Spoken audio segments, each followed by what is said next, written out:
મિત્રો ધાંગધ્રા તાલુકાના પીપળા ગામે વધુ એક વખત ચોરીની ઘટના છે તે સામે આવી છે અને આ ચોરીની ઘટના એક બે જગ્યાએ નહીં પરંતુ પાંચ જગ્યાએ ચોરટાઓએ તેનો હાથ જે છે તે અજમાયો છે અને દરેક ઘરેથી કંઈક ને કંઈક લઈ ગયા છે। જો કે નવાઈની વાત મિત્રો એ છે કે પીપળા ગામમાં નવાઈની વાત નથી કે આ એક વખત ચોરી થઈ હોય, અગાઉ પણ 5 થી 6 વખત ગામમાં ચોરીની ઘટનાઓ બની છે।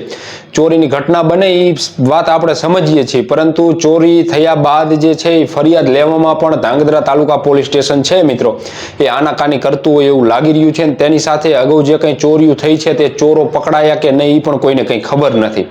મહત્વની વાત એ છે કે ચોરીની ઘટના બન્યા પછી જો એ ચોરીમાં જે સામાન ગયો છે એની કાયદેસરની FIR લે તો પછી ખબર પડે અને પછી પોલીસ તપાસની થાય, પરંતુ થાય છે ખરેખર એવું અરજીઓ લઈ લેવામાં આવે છે એટલે બસ પરિવારજનોને પણ એવું થાય કે અમારી ફરિયાદ દાખલ થઈ ગઈ છે, પરંતુ ફરિયાદ ખરેખર દાખલ થતી હોતી નથી, એ માત્ર અરજી જ રહેતી હોય છે।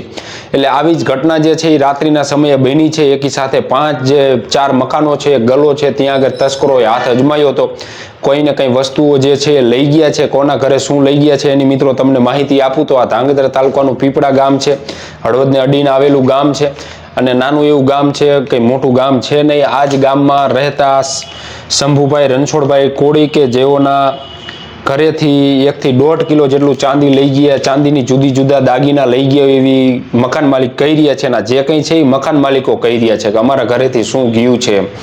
એટલે શંભુભાઈ રણછોડભાઈ કોળી તેઓના ઘરેથી 1 થી 1.5 કિલો જેટલું ચાંદી છે કહી રહ્યા છે, 1.5 કિલો જેટલું ચાંદી લઈ ગયા છે।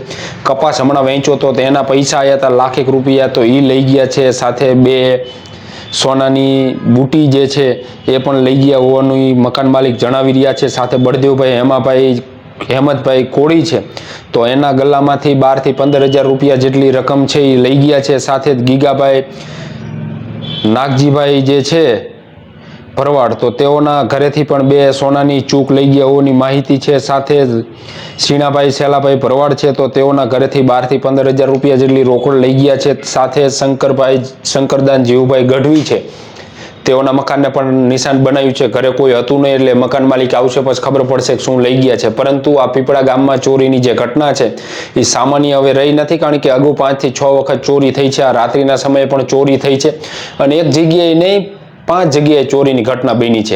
એટલે ધાંગધ્રા તાલુકા પોલીસ સ્ટેશન છે તે પણ થોડીક આ બાજુ ધ્યાન આપે જરૂરી છે, કારણ કે આ બધા આપણા જ વિસ્તારના લોકો છે, આપણા જ હદ વિસ્તારમાં આ ગામ આવે છે, એટલે અહીં જે કંઈ ચોરીની ઘટનાઓ બને છે એ અટકે તે જરૂરી છે।